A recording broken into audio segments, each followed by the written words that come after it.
శ్రీ విష్ణు రూపాయ నమశివాయ. నాలాగినే కనకధార స్తోత్రం అంటే అపరిమితమైన ఇష్టం ఉన్న ఒక ఆయన ఈ మధ్య కేరళ వెళ్ళొచ్చారు. కాలడికి వెళ్ళి మా ఇంటికి వచ్చి, ఏమండి కాలడికి వెళ్ళాను, కనకధార కురిసిన చోట దేవాలయం కట్టారు కదా, అది చూశాను, చాలా సంతోషం వేసింది నాకు అని ఎంతో సంబరపడిపోయి ఆ ఫోటోలు చూపించారు. తీరా చూస్తే కనకధార కురిసిన ఇల్లు ఎక్కడైతే ఉందో అక్కడికి వెళ్ళలేదు ఆయన.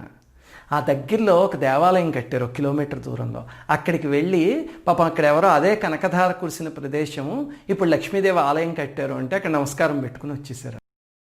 అది చూశాక నాకు బాధ వేసి, అయ్యో అసలు ఆ కనకధార కురిసిన ఇల్లు అలాగనే ఉసిరికాయ ఎక్కడున్నాయి అనేది చెప్దామని చెప్పి వీడియో చేశాను. ఈ వీడియోలో కాలడిలో చూడాల్సిన మిగతా ప్రదేశాల గురించి కూడా కొంచెం చెప్పుకుందాం. మొట్టమొదట ఈ కనకధార కురిసిన ప్రదేశానికి వెళ్ళడం చాలా కష్టం. అది రిమోట్ ప్లేస్ అన్నమాట.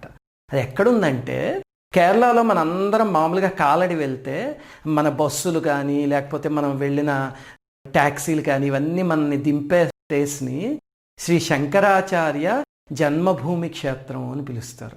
అంటే శంకరాచార్యుల వారు పుట్టిన ప్రదేశం అనమాట. అక్కడ దింపేసి వెళ్ళిపోతారు అందరూ. కానీ కనకధార కురిసిన ప్రదేశం అక్కడికి దాదాపు 23 కిలోమీటర్ల దూరంలో ఉంది. దాన్ని పഴం తొట్టెం అంటారనమాట. ఆ ప్రదేశంలో ఉంది. అక్కడికి మీకు బస్సులు అవి కూడా దొరకవు. ఒకవేళ దొరికినా ఎక్కడో దూరంగా ఆపేస్తే అక్కడి నుంచి కొన్ని కిలోమీటర్ల పాటు నడుచుకుంటూ వెళ్ళాలి. అందుకని ఈసారి మీరు వెళ్తే కనుక అక్కడికి ఒక ట్యాక్సీ లాంటిది మాట్లాడుకుని వెళ్ళండి. ఇదిగో అడ్రస్ ఇక్కడ చూపిస్తున్నాను. అక్కడ శ్రీ ఆదిశంకర కనకధార స్మృతి ట్రస్ట్ అని ఒక ట్రస్ట్ ఏర్పాటు చేసి ఒక పెద్ద దేవాలయం కట్టారు అక్కడ. అది మీకు గూగుల్ మ్యాప్స్లో వెతికినా దొరికేస్తుంది. ఆ దేవాలయం వరకు చాలా తేలిగ్గా వెళ్ళిపోవచ్చు. కానీ కనకధార కురిసిన ప్రదేశం అది కాదు. ఆ దేవాలయం నుంచి మీరు బయటకు వచ్చి కుడి చేతి వైపు తిరిగి సందు చివరికి వెళ్ళి మళ్ళీ కుడివైపుకి తిరిగి ఇంకా దూరం నడిస్తే అక్కడ ఒక పాడుబడిపోయిన ప్రదేశం లాంటిది ఉంటుంది. అక్కడ లోపలికి వెళ్తే కొంచెం తుప్పల్లా ఉండి అక్కడుంది కనకధార కురిసిన ఇల్లు. ఆ ఇంటిని పున్నార్ కోడే అంటారు. పున్నార్ అంటే బంగారం కదా. సరే, అక్కడ ఒక పెద్ద పాడుబడిపోయిన గేట్ ఉండి దానిపైన పున్నార్ కోడే అని రాసి ఉంటుంది. మీరు అక్కడి నుంచి లోపలికి వెళ్తే అక్కడ కారు అవి వెళ్ళవు, కొంచెం దూరంగా ఆపేసి వెళ్ళాలి.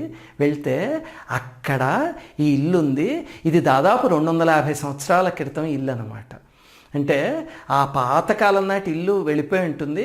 ఆ తర్వాత 250 సంవత్సరాల క్రితం ఇంకో ఇల్లు కట్టారు. కానీ చాలా ప్రశాంతంగా ఉంటుంది అక్కడ. ఆ ఇంట్లో ఇప్పటికీ కొంతమంది నివసిస్తున్నారు. వాళ్ళని ఇలా జనం వచ్చి డిస్టర్బ్ చేస్తున్నారని చెప్పి వాళ్ళు ఏం చేశారంటే ఇంటికి సింహద్వారం అన్ని పూర్తిగా మూసేసి వాళ్ళు వెనకాల వైపు నుంచి ఇల్లు యాక్సెస్ చేసుకుంటూ ఉంటారు. మనకి ఇంటి ముందు ఏం చేశారంటే ఒక పెద్ద అరుగు కట్టి దానిపైన ఒక పెద్ద శంకరాచార్యుల వారి ఫోటో, ఒక పెద్ద కనకధార ఫోటో పెట్టారనమాట. అక్కడ కూర్చుని మనం అరుగు మీద కనకధార చేసుకోవచ్చు. అక్కడ దీపం అన్నీ వెలిగించి ఉంచుతారు వాళ్ళు. కానీ చాలా అద్భుతమైన ప్రదేశం. నిజంగా కనకధార స్తోత్రం నిత్యం పారాయణ చేసేవాళ్ళు ఉంటారు చూడండి, ప్రీతితోనూ. అలాంటి వాళ్ళు అక్కడికి వెళ్ళారు అంటే అక్కడ కనకధార చదువుతుంటే ఆనందంతో ఏడుపు వచ్చేస్తుంది. అదొక అనిర్వచనీయమైన అనుభూతి. అంటే కళ్ళమటి నీళ్లు కారిపోతాయి, అలాగ అంత ఆనందం వచ్చేస్తుంది. ఎందుకంటే మహానుభావుడు శంకరాచార్యుల వారు అడుగుపెట్టిన ప్రదేశం, అలాగే లక్ష్మీదేవి అక్కడ సాక్షాత్కరించిన ప్రదేశం. ఆ శక్తి ఇప్పటికీ అక్కడ ఉంది. అక్కడికి వెళ్ళి ఈసారి కనకధార చేయండి. జన్మల దారిద్ర్యం ఉంటే అది వదిలిపోతుంది. అది ఆ ఇంటి విషయం. మరి ఆ ఉసిరికాయ ఉందండి ఇప్పటికీ అంటే ఎవరో నాకు చెప్పారు, ఆ కుటుంబీకుల దగ్గర ఇప్పటికీ ఒక 2 ఉసిరికాయలు మిగిలి ఉన్నాయి, అన్ని వేల సంవత్సరాల క్రితంవి అని. దాంతో నాకు చూడడానికి చాలా ఉత్సాహం కలిగింది. కానీ పాపం వాళ్ళు లోపల ఉంటారు కదా, వాళ్ళని డిస్టర్బ్ చేయడానికి మనసు ఒప్పలా. ఏం చేద్దామా అనుకుని చాలా మదనపడ్డా.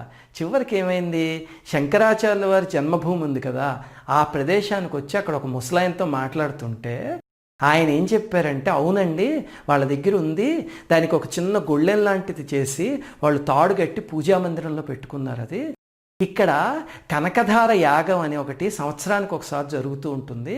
ఆ యాగం జరిగినప్పుడు ఆ ఉసిరికాయని పట్టుకొస్తారు. మొన్నటిసారి తీసుకొచ్చినప్పుడు నేను ఫోటో తీశాను దానికి, ఉండండి మీకు ఆ ఫోటో చూపిస్తాను అని చెప్పి చూపించారు. నాకు పరమానందం కలిగింది. పోన్లే అమ్మవారు ఆ రకంగా చూపించారు అని.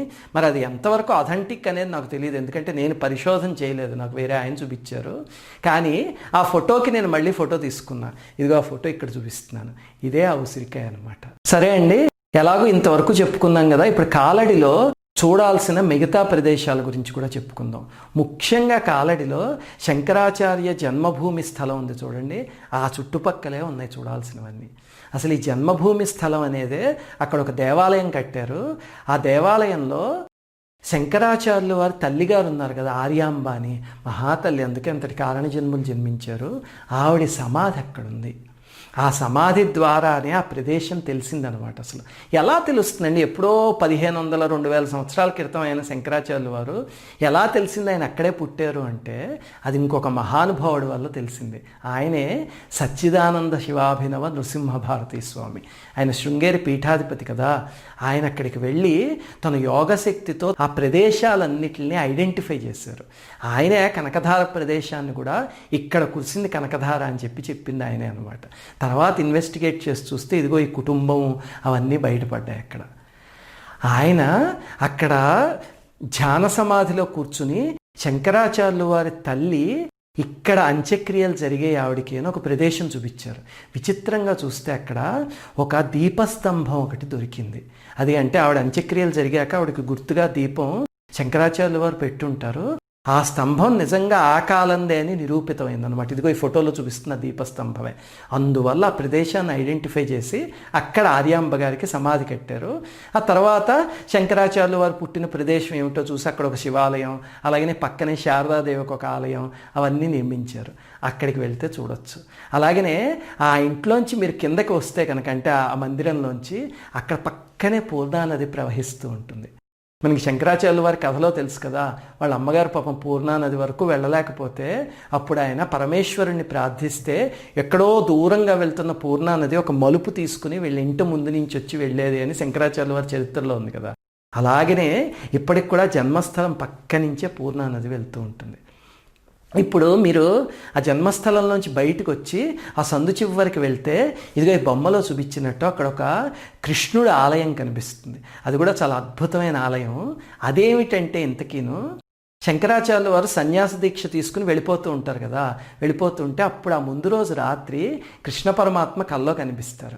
శంకరాచార్యుల వారికి కృష్ణుడు అంటే చాలా ప్రీతి కదా. కనిపించి అప్పుడు నాయన నీ పని బాగానే ఉంది, పూర్ణా నది మీ అమ్మగారికి కావాలని చెప్పి ఇలా మీ ఇంటి నుంచి తెప్పించావు. అప్పుడు నది పక్కనే నా దేవాలయం ఉంది కదా, దాన్ని ఒరుసుకుని ప్రవహించి ఇప్పుడు ఆ గోళ్ళన్నీ కూలిపోయే స్థితిలో ఉన్నాయి, మరి నా సంగతి పట్టించుకోకుండా సన్యాసం తీసేసుకుని వెళ్ళిపోతున్నావా అని కృష్ణ పరమాత్మ అడుగుతారు. అడిగితే అప్పుడు శంకరాచార్యుల వారు అయ్యో తప్పిదమైందని చెప్పి అక్కడ ఒక ఆలయాన్ని నిర్మించి ఆ కృష్ణ విగ్రహాన్ని తీసుకొచ్చి ఆ ఆలయంలో ప్రతిష్ఠిస్తారు. ఆ ఆలయం ఇప్పటికీ అక్కడ ఉందన్నమాట. ఇదిగో అదే ఈ జన్మస్థలం పక్కనే ఉంటుంది. అక్కడి నుంచి మీరు కొంచెం అదే సందులో కిందకి వెళ్ళారనుకోండి, అక్కడ ఒక ఘాట్ ఉంది, అద్భుతంగా నిర్మించారు. అది ఆ ఘాట్ని ముత్తల కడవు అని పిలుస్తారు. అంటే మొసలి శంకరాచార్యుల వారిని పట్టుకుంది కదా, ఆ సంఘటన జరిగిన రేవు అదే అనమాట. అది ఇప్పటికీ ఐడెంటిఫై చేసి ఉంచి అలాగా చాలా అద్భుతంగా నిర్మించారు. అక్కడ స్నానం చేసి మనం ధ్యానం అవన్నీ చేసుకోవచ్చు, చాలా చక్కగా ఉంటుంది. అందుకని అక్కడికి వెళ్తే కనుక ఇవన్నీ ఒకే చోటు ఉన్నాయి చూడండి. దీనికి కొంచెం దూరంలో 2-3 కిలోమీటర్ల పక్కకి వెళ్తే అక్కడ జయస్తంభం ఉంది శంకరాచార్యుల వారిది. అంటే ఆయన కీర్తి దిగ్దిగాంతాల వ్యాపించాలని ఆయన చరిత్ర అంతా అందులో చూపిస్తూ పీఠాధిపతులు నిర్మించిన జయస్తంభం అనమాట. అది కూడా చాలా అద్భుతంగా ఉంటుంది. అక్కడికి వెళ్ళి మీరు ఆ ప్రదేశం కూడా చూడొచ్చు. చాలామందికి అనిపిస్తుంది ఏమండి, శంకరాచార్యుల వారు కనకధార కురిపించదలుచుకుంటే ఎక్కడో 23 కిలోమీటర్లు నడుచుకుంటూ వెళ్ళాలా ఆయన ఇంటి దగ్గర నుంచి, ఇంటి పక్కనే ఎంతోమంది పేదవాళ్ళు లేరా, వాళ్ళ ఇంట్లో కురిపించవచ్చు కదా అనిపిస్తుంది కదా. అక్కడికి శంకరాచార్యుల వారు వెళ్ళడం కాదు, ఆ దంపతులు ఎవరైతే ఉన్నారో పేద బ్రాహ్మణుల దంపతులు, వాళ్ళ ధర్మనిరతి శంకరాచార్యుల వారిని అంత దూరం తీసుకొచ్చింది. అది అక్కడ విషయం. వాళ్ళు చూడండి, పూర్వజన్మలో ఎవరికి దానం చేయలేదు, ఏదో పాపకర్మ చేశారు. దానివల్ల ఈ జన్మలో చాలా ఆర్థికమైన ఇబ్బందితో పుట్టి అలా ఎన్నో సంవత్సరాలు జీవనం గడిపారు. మామూలుగా మనలాంటి వాళ్ళు అయితే ఏం చేస్తాం చెప్పండి, ఆ దేవుడు లేడండి, ధర్మం లేదండి అని చెప్పి నానా వెధ పనులు చేస్తాం, అంతేనా?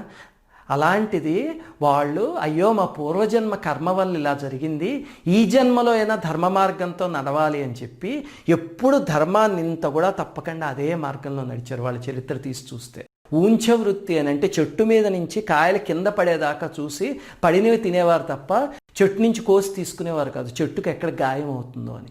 అంత ధర్మ మార్గంలో గడిపి ఏకాదశులు ద్వాదశులు అవన్నీ చూస్తుంటే అప్పుడు భగవంతుడికి సంతోషం కలిగి అయ్యో తప్పు చేశారని చెప్పి నేను శిక్షిస్తే ఆ శిక్షని కూడా ఆనందంగా అనుభవిస్తున్నారు వీళ్ళు, ఇలాంటి దంపతులకు సహాయం చేయాలి అని అప్పుడు లక్ష్మీదేవి శంకరాచార్యుల వారిని అక్కడికి పంపించిందనమాట. మనం కూడా జీవితంలో అలాంటి ధర్మ మార్గంలో నడవగలిగితే ఖచ్చితంగాను అప్పుడు భగవంతుడు ఏదో ఒక రూపంలో వచ్చి మన ఆర్థిక సమస్యల్ని తేలిగ్గా తీర్చగలడు. మనం చేయాల్సిందల్లా మార్గంలో వెళ్ళడం అంతే. శ్రీమాత్రే నమః. मातर्भवानि तव पादरजो भवानी, मातर्भवानि तव दासदरो भवानी, मातर्भवानि न भवानि यथा भवेस्मिन्, तद्भाग्यवान्यनुदिनं न पुनर्भवानी.